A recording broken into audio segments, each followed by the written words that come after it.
Bonjour, c'est Jean-Claude Elfassi, je suis sur Star 24 et je suis très bien. La dernière fois que j'ai eu un contact avec Nabila, c'était la semaine dernière et donc 2 jours avant qu'il y ait cette altercation dans l'hôtel. Et voilà, elle m'envoyait des textos, c'était des textos via Twitter où elle me disait les voilà, quelle ordure, tu n'imagines pas comme il m'a fait souffrir, moi et ma famille, qu'il crève, je t'embrasse. Je lui dis t'inquiète pas, il est grillé, carbonisé.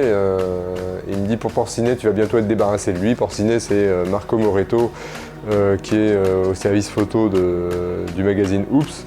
Elle me dit vraiment, j'en ai marre, aide-moi. Et je lui dis il a fait d'énormes bêtises, il a une enquête criminelle, il va aller sans doute en prison pour de longues années, c'est juste une question de jours.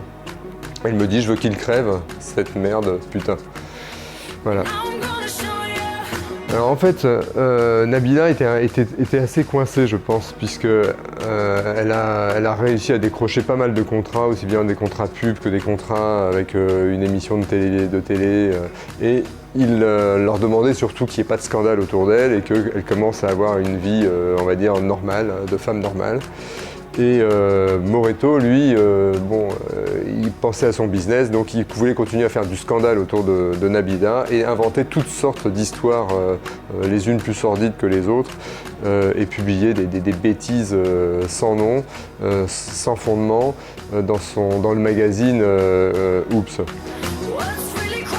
Nabila était totalement coincée. À un moment, elle ne voulait plus travailler, bien sûr qu'elle ne travaillait pas avec lui, elle ne voulait plus travailler avec lui. Il y a une quinzaine de jours, il y a eu une grosse polémique où elle n'a pas voulu assumer la dernière couve de Oops et elle a dénoncé justement ce manège, ce trafic qu'il faisait sur son dos.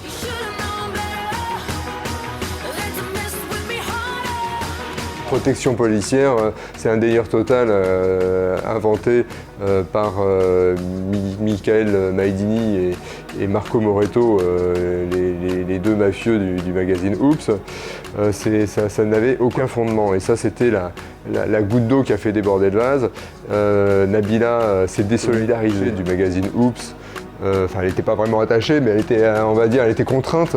Donc, et elle a balancé sur eux. Elle s'est énervée dans la presse en disant que c'était un magazine de merde et qu'ils avaient des agissements totalement, déontologiquement totalement douteux. Ils l'ont diffamée, lui disant qu'elle prenait de l'argent là-dessus, qu'elle était très contente de ses couves ordurières et qu'elle prenait beaucoup d'argent dessus. Elle avait des maîtres chanteurs au-dessus d'elle qui lui disaient soit on fait ce que tu veux avec toi, on fait ce que tu veux avec ton image, on publie ce qu'on veut et tu nous fous la paix, soit on va te démolir. Et c'est exactement des messages comme ça qu'elle m'a envoyés, les messages de Marco Moretto, en lui disant tu as choisi ton camp, maintenant tu vas morfler. Oui, effectivement. Alors Nabila, c'est plus qu'une vache à lait, c'est une banque. Elle marche très bien. La seule chose, c'est qu'il fallait éviter le scandale. Il faut que les choses, il faut essayer de la maintenir le plus possible dans les rails. Et là, malheureusement, ce qui s'est passé, ça a cassé leur jouet parce qu'elle est en prison. Soit dit en passant, je pense qu'elle serait mieux en maison de repos qu'en prison, que c'est pas du tout sa place. Pour moi, c'est pas du tout une délinquante, c'est malheureusement une victime d'un système. Et donc, c'est pour moi la grosse victime.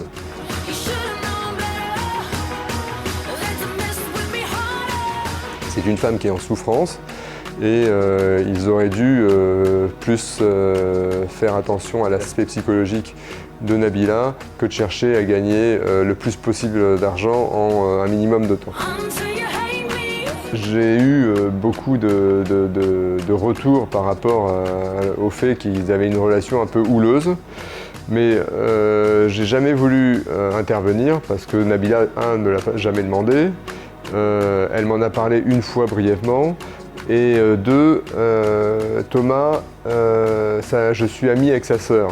Et comme je suis ami avec sa sœur, ça me bloque, je ne vais pas taper sur son frère. Voilà. Malheureusement, les 2-3 premiers jours sont les plus importants. La garde à vue, la comparution devant le juge d'instruction, c'est les moments les plus importants puisque c'est les moments où ce sont les premières déclarations et c'est sur ces premières déclarations que les juges vont se baser voilà, et ils se sont basés justement sur ces premières déclarations et ils l'ont incarcéré.